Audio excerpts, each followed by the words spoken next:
Kwingineko, Mseto FC na Achievers FC ndio mabingwa wa makala ya pili ya Nairobi Sports Pesa Cheza Dimba iliyofanyika katika uwanja wa Dandora hapa jijini Nairobi. Mseto ya Dagoretti ilitamba upande wa wanaume baada ya kuishinda Faith Church of Kasarani goli 1-0 katika fainali. Charles Baraza alitia kimiani bao la ushindi dakika ya 16.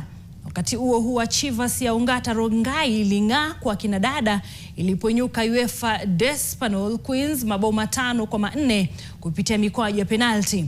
Mechi ilikuwa imeisha sare mabao 2 ndani ya muda wa kawaida.